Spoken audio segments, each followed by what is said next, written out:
Hello दोस्तों, welcome to crime tracker channel. दोस्तों, आज हम बात करने वाले हैं बॉलीवुड के सबसे लोकप्रिय हास्य अभिनेता असरानी के जीवन के कुछ अनसुने किस्से के बारे में, जिन्हें बहुत ही कम लोग जानते हैं। तो चलिए शुरू करते हैं। दोस्तों, असरानी जी का असली नाम गोवर्धन असरानी है। उनका जन्म एक मिडिल क्लास परिवार में हुआ था। उनके पिता का जयपुर में एक कारपेट का दुकान हुआ करता था। असरानी के पिता हमेशा चाहते थे कि असरानी बड़े होकर उनकी दुकान संभाले, लेकिन असरानी ने कभी भी उस काम में रुचि नहीं दिखाई और अपनी जिंदगी अपनी मर्जी से जीने की तमन्ना पालने लगे और जयपुर से सीधा मुंबई आ गए हीरो बनने। लेकिन मुंबई आके पता चला कि यहाँ तो सब उल्टा है, यानी फिल्मों में जैसा देखा वैसा तो बिल्कुल ही नहीं है। फिर भी मुंबई की सड़कों पर धक्के खाने के बाद किसी ने कहा कि तुम फिल्मों में काम करने आए हो तो एक्टिंग सीखी है कि नहीं। तब असरानी ने जवाब दिया नहीं। तब असरानी को उस शख्स ने कहा,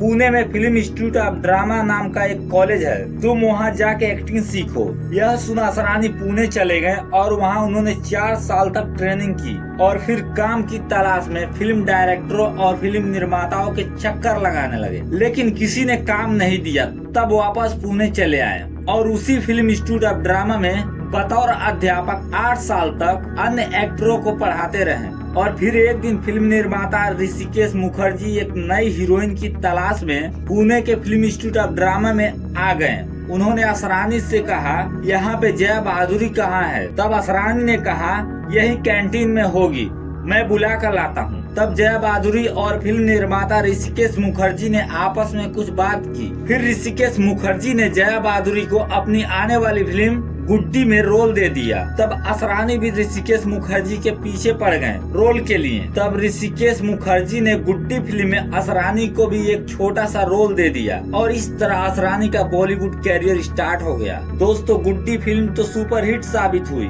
और असरानी जी का छवि भी कुछ हद तक अच्छा रहा। इसी बीच असरानी ने गुजराती पंजाबी फिल्मों में भी अपना योगदान दिया। असरानी जी की लोकप्रियता शोले फिल्म के जेलर से हुई। इस फिल्म का डायलॉग, हम अंग्रेजों के जमाने के जेलर हैं, आजकल के जेलरों की तरह नहीं जो कैदियों को सुधारने की फिक्र में लगे रहते हैं। हाँ। बहुत मशहूर हुआ और असरानी जी पूरे हिंदुस्तान में छा गए। तब उनके पास फिल्मों की झड़ी लग गई। उनको अब डायरेक्टर हाथों हाथ अपने फिल्मों के लिए साइन कर लेते, क्योंकि उनकी कॉमेडी का अंदाज बेहद ही अलग हुआ करता था। दोस्तों, असरानी जी की कुछ हिट फिल्मों की बात करें तो इनमें गुड्डी, शोले, बावर्ची, चुपके चुपके, बड़े मियाँ छोटे मियाँ, हेरा फेरी जैसी अनेकों हिट फिल्में शामिल हैं। दोस्तों, असरानी जी ने 1966 से अब तक लगभग 300 से अधिक फिल्मों में अपने शानदार अभिनय का प्रदर्शन किया है। असरानी जी ने कहा था, असल जिंदगी में डिग्री किसी काम की नहीं होती,